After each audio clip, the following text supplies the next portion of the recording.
Hey, good morning. Yes, it is. It's Monday, January 22nd. We're into a new work week. Hopefully, things are going to be better this week. Temperatures are supposed to be better. And I had a lot of fun with you guys with the tools. Completion does look a lot nicer. My son, he came out yesterday for a while to visit. I was down to the shop working on stuff. And he even gave me the thumbs up. He said, heck of a lot better, Dad. He said, I don't know how you could ever find anything in that rat nest. So yesterday we talked about, you know, the art of achieving things versus procrastination. And when you procrastinate too long on things, then you have regrets, right? Today,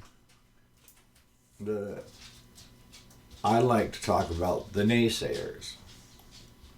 And a couple of you guys, you older guys, are already going to know what I'm talking about when it comes to naysayers, but hang tight.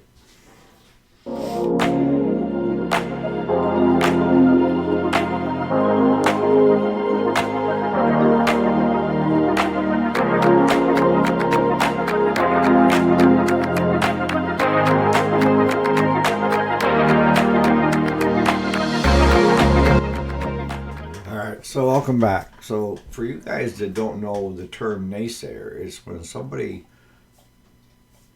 is not so much a Debbie Downer, but they believe that you can't accomplish things. And you're always going to have those people around you, and usually the ones that either are too afraid to take a chance and start their own business, or they're the ones that procrastinate and they never bring anything forward. And what I find a lot with the naysayers is they love, very much so, to put you down in a way. But you have to know how to combat them, right? The way I look at it, you have two choices when it comes, well, you have three choices when it comes to naysayers. Is one, you can prove them wrong. Two, you could do nothing, no reaction. And three, you could take it personal and give up. Those are the three choices.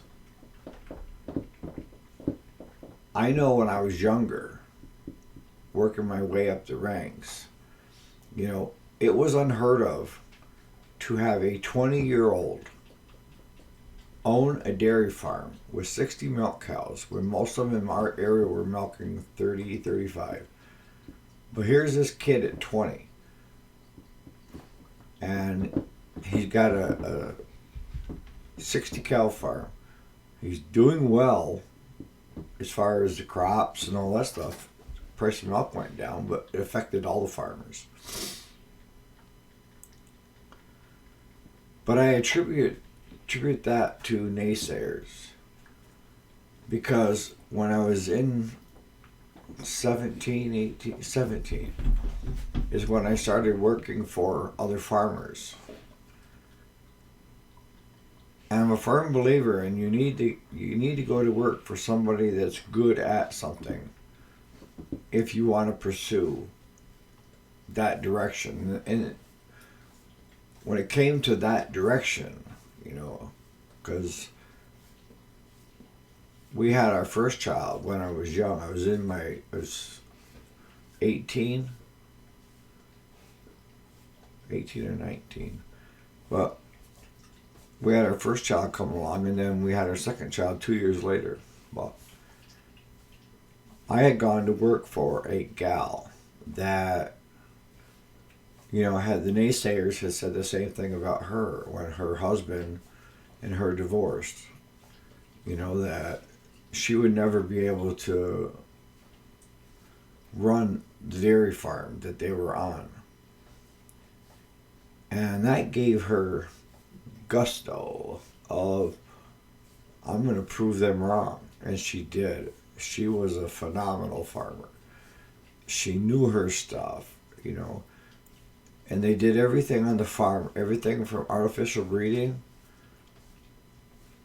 to something new that would come out, a new gadget. I can remember the one year, because she had one son that was in construction, and then the other son worked alongside it with me.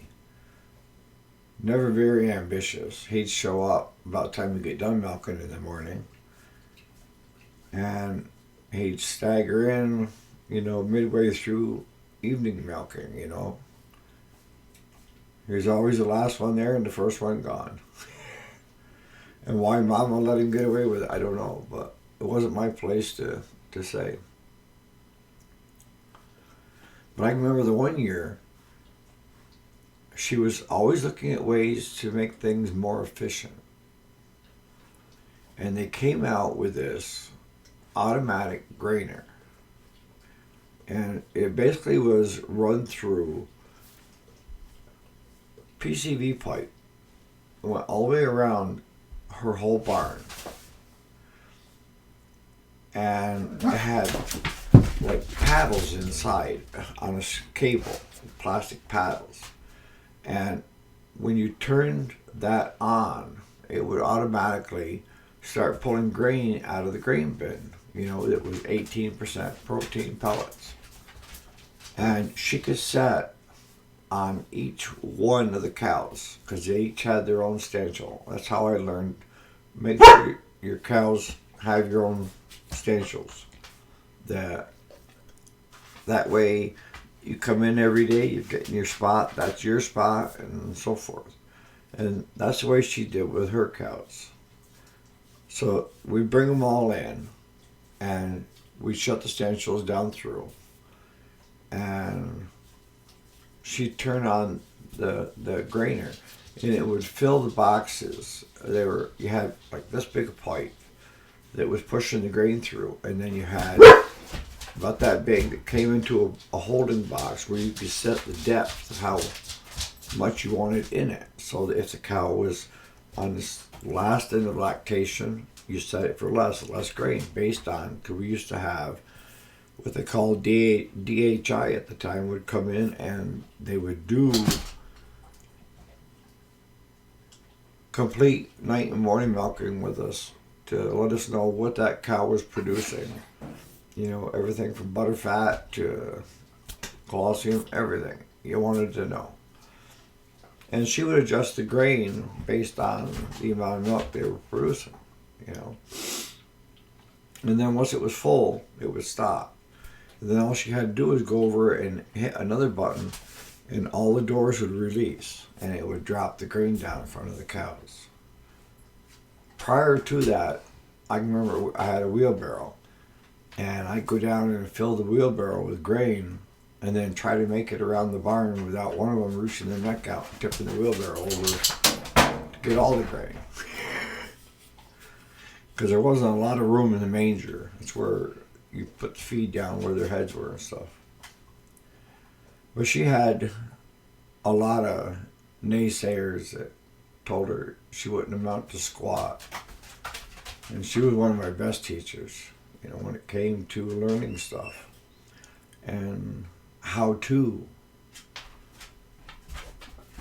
and the right way to look at things.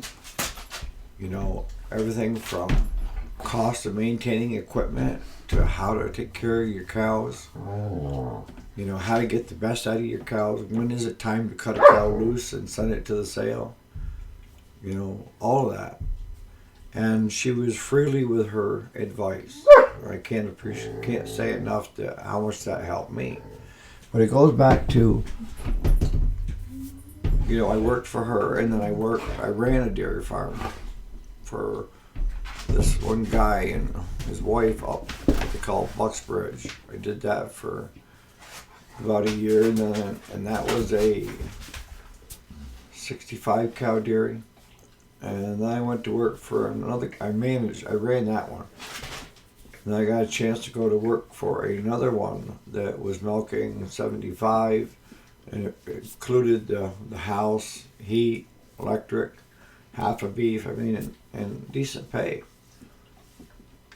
And that one there was owned by a woman. Her husband had passed away, and she didn't know anything about farming, but she knew that it was making money, so she continued it.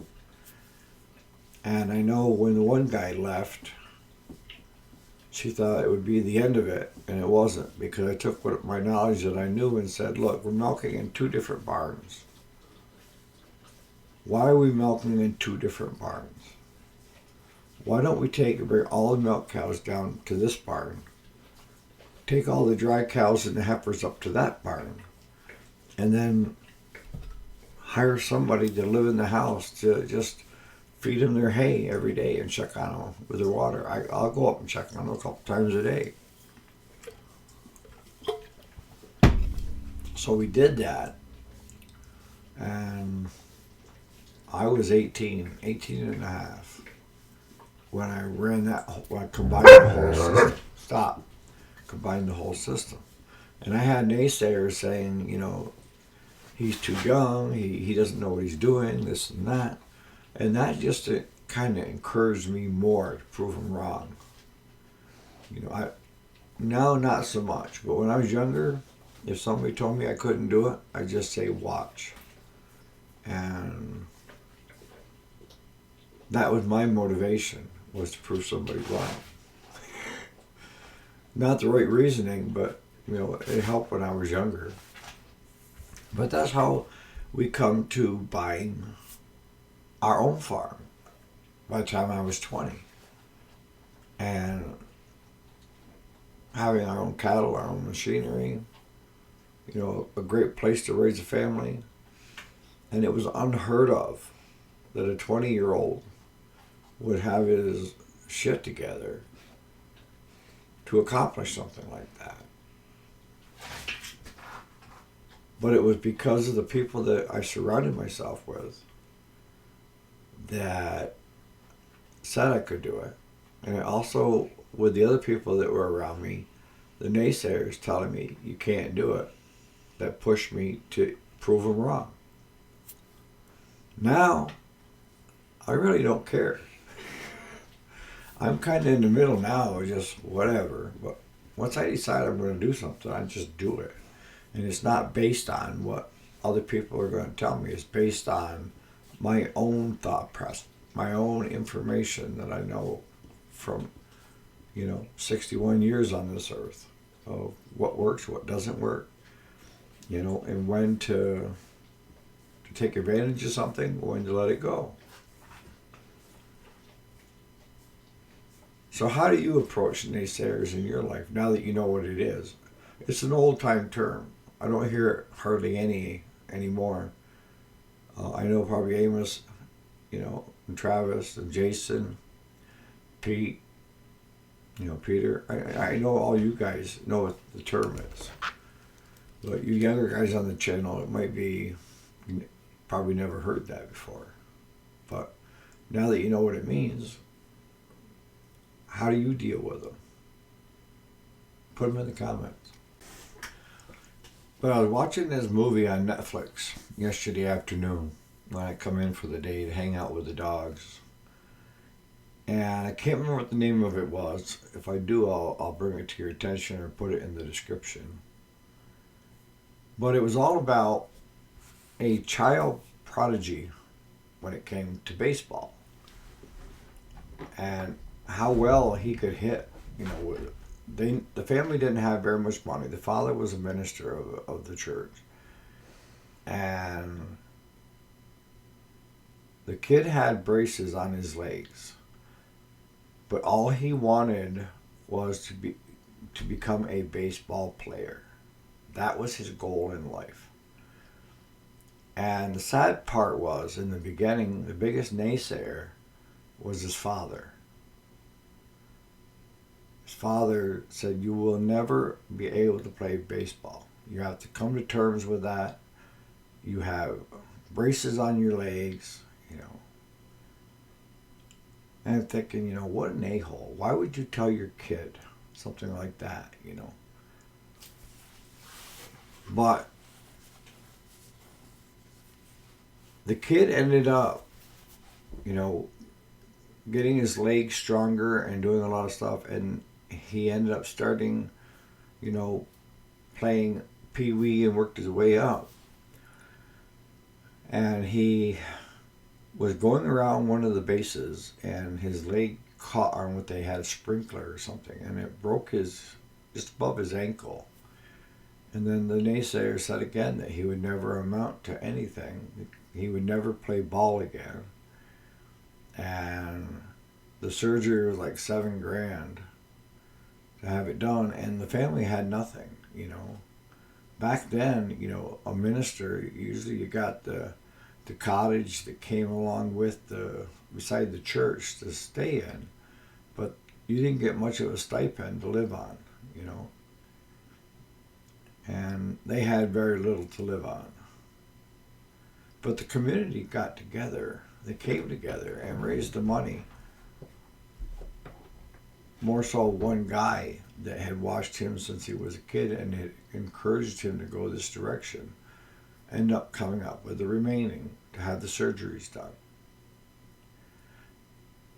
And also showed him when there was going to be a talent scout coming to do for minor league baseball for tryouts. And he had 2 months to get recuperated and back on his feet again. And he did. He pushed through it, and because that's what he wanted. It's all he ever dreamed of, was being a baseball player. And again, this kid had, you know, the braces on his legs when he was like 8 or 9 years old, to now he's trying out for the minor league, you know, tryouts. And I can remember they wanted to cut him because he couldn't run fast because of he still was healing up on his ankle. And then he said, give me one try at batting, you know. And the guy said, if that'll get you off the field and gone, go ahead, I'll watch you. So he got up, and the guy had left, the talent scout, and he was over in the other field. And balls kept raining down into that field from the field the kid was in. And he was hitting the balls out of their park and into the other park.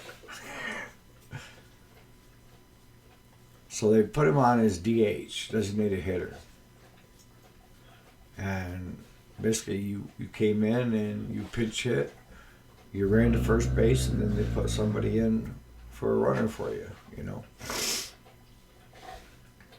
But he ended up making it, and he spent 4 years in the minor leagues before his spine finally gave out. Because when he was in his late teens, early 20s, the doctor told him that he had a spinal cord of a 60-plus-year-old man. It wasn't that of a younger man.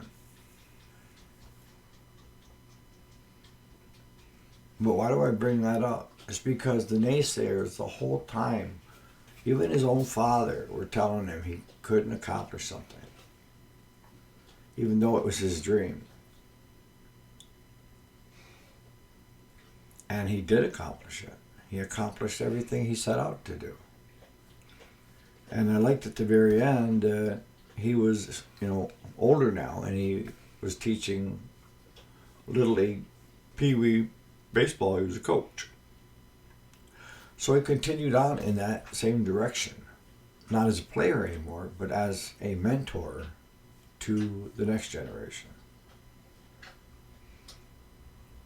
Like I say, I'll see if I can't find the title, so if anybody wants to go watch it, it's a tearjerker. But it will give you a very good read on what naysayers can do, you know, and how to combat naysayers and prove them wrong. So on that note, you guys have a great Monday. Hopefully, it's supposed to be in the 40s this week. Crazy. You know, sub-zero this past week. Now we're going to go up into the 40s. Yeah. So we'll catch you here tomorrow morning, first thing. Catch you later.